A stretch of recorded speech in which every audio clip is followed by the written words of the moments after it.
du G20 qui représentent 80% de l'économie mondiale et 90% des infections. Il faut que ces pays travaillent non d'une façon isolée, non avec la stratégie que chacun définit, mais d'une façon absolument coordonnée, sous l'orientation de l'Organisation mondiale de la santé, non seulement pour briser cette évolution, mais aussi pour trouver ensemble des traitements et les vaccins, et après pour les mettre au service de toute l'humanité. Alors, pour l'instant, l'Afrique est moins touchée que le reste du monde. Est-ce que vous pensez, M. Guterres, que l'Afrique peut échapper à ce virus? Et sinon, quels sont concrètement les équipements médicaux dont les pays les plus démunis ont besoin? Par quels moyens on peut les acheminer alors que les aéroports sont fermés?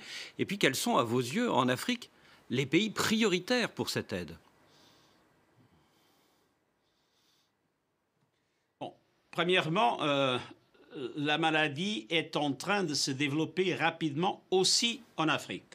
Ça, naturellement, a commencé en Chine, après la Corée, l'Iran, l'Europe, maintenant les États-Unis, mais ça va vers le sud. Et ça va vers le sud très rapidement. À la différence que, comme vous l'avez dit, dans les pays africains et dans les autres pays du Sud, il y a très peu de capacité de réponse du point de vue médical et du point de vue économique. Alors, comme le président Macron l'a dit pendant le G20, il faut absolument faire de l'Afrique une priorité de la communauté internationale.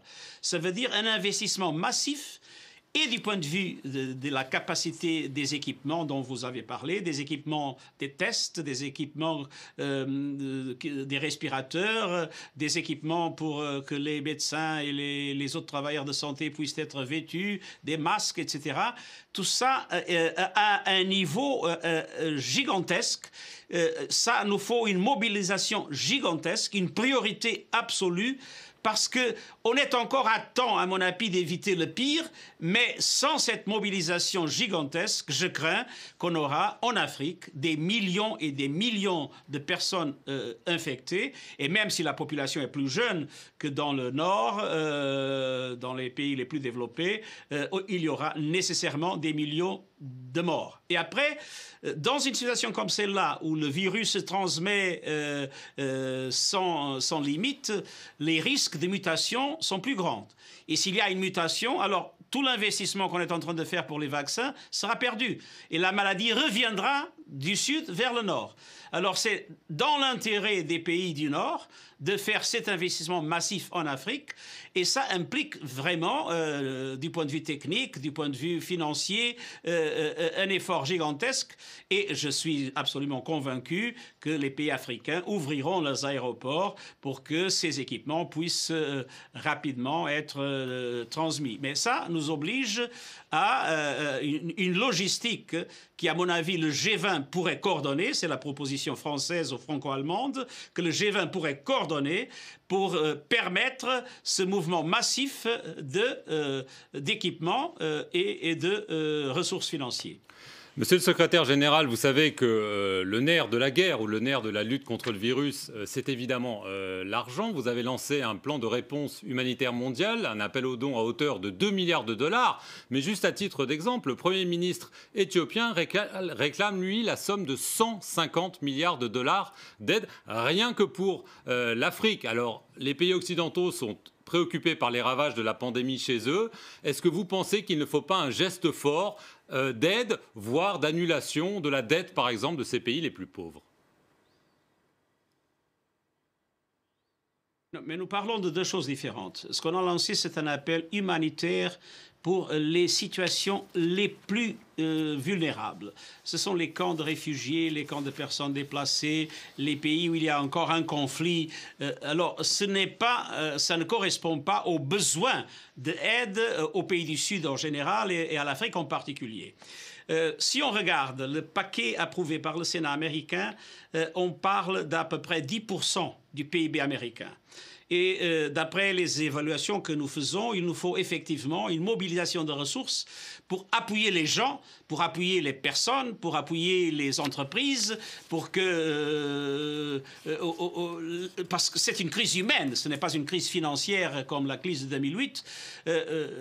Notre estimation, c'est qu'on a besoin de quelque chose comme 10% du PIB, et au niveau des pays développés, mais aussi au niveau des pays en développement.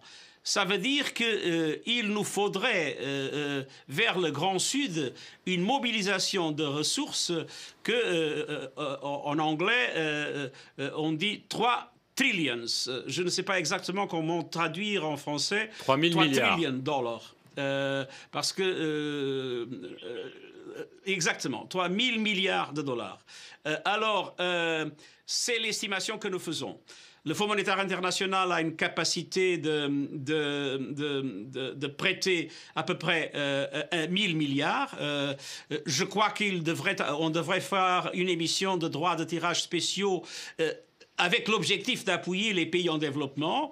Dans les contacts qu'on a eus avec le Fonds monétaire, on estime qu'on aurait des besoins d'à peu près un autre